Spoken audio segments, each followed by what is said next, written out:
இல்ல டாக்டர் அப்ப வருவார். இப்ப டாக்டர் அப்ப வருவார்.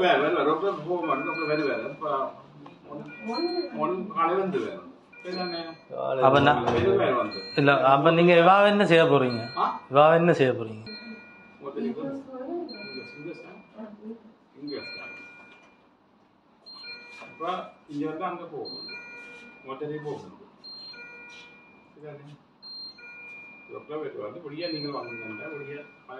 இல்ல அவ இந்த ஹாஸ்பிட்டலுக்கு வரைக்க அவ வடிவாதான்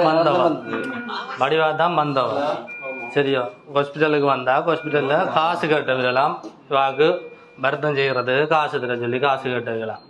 அப்ப காசு இவைக்கு இவாக்கு மனுஷனும் இல்லை, மனுஷன் இல்லை. ஒரு புள்ள இருக்கு, சின்ன புள்ள 6 வயசுல ஒரு பொம்பளை புள்ள இருக்கு, 4 வயசுல ஒரு பொம்பளை புள்ள இருக்கு. அப்போ அவள் காசு இல்லை, நான் வீட்டை போகிறேன்னு சொல்லு. இந்த ஹாஸ்பிட்டலில் சொன்னீங்களாம், இவ்வளோ சாமானியம் வாங்கிட்டாங்க, நாங்கள் உங்களுக்கு செய்கிறோம், உங்களை அப்படி வீட்டை விடையலாது, வீட்டை போனால் உங்களுக்கு வருத்தம் மாறாதுன்னு சொல்லி சொன்னீங்களாம். அப்போ இவளால் ஏலான்னு சொல்லியிருந்தா அவள் வீட்டை விட்டுருக்கலாம் தானே. இப்போ இவளால் செய்ய ஏலான்னு சொல்லியிருந்தா இப்போ இருக்கிற நாளைக்கு அவள் இருந்துட்டு அதுக்கேற்ற மாதிரி அவள் இருந்து வாழ்ந்துருப்பா. இல்லைண்டா கடவுளை இப்போ கொண்டு வரானோ அப்போ போயிருப்பா. இடையில இப்படி நம்பி ஹாஸ்பிட்டலுக்கு என்னத்துக்கு என்ன வாரது? ஹாஸ்பிட்டலுக்கு வர்றது சரி ஏலாதுன்னு சொல்லி ஏலாது. ஹாஸ்பிட்டலுக்கு போனால் படுத்தத்தை மாற்றி விடுவாங்கன்ட்டு வாரா, எல்லாரையும் இப்படி கொண்டு அனுப்பினா என்ன செய்யலாம்னு சொல்றீங்க?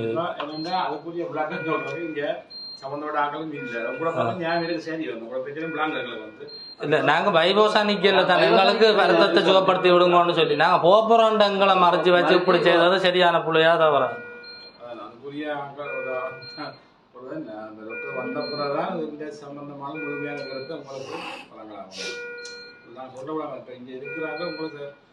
இல்ல. இப்ப இந்த கதவை நாங்க இப்ப 1 hours இதுல நிக்கிறோம், இந்த கதவை பூட்டி வச்சிருக்கிறீங்க. அப்ப நீங்க வேலைக்கு எங்களை சொல்லி இருக்கலாம் தானே, இப்படி ஆள் முடிஞ்சது. அதான் நாங்க கதவை பூட்டிட்டு போறா, இவா கதவை பூட்டிட்டு வரா.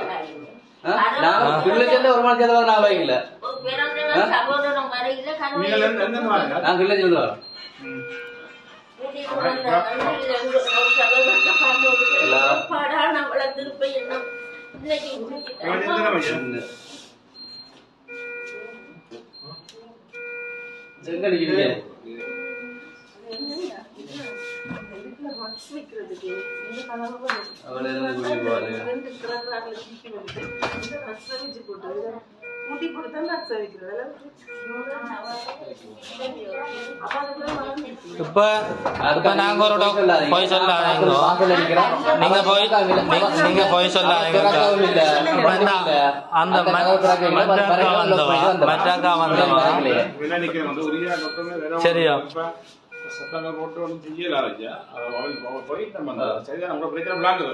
இப்ப இதுல சத்தம் போட்டு நடக்க போறது மட்டும் தெரியா சொல்லிட்டு நீங்களும் வந்த கூட காய்க்கலாம்.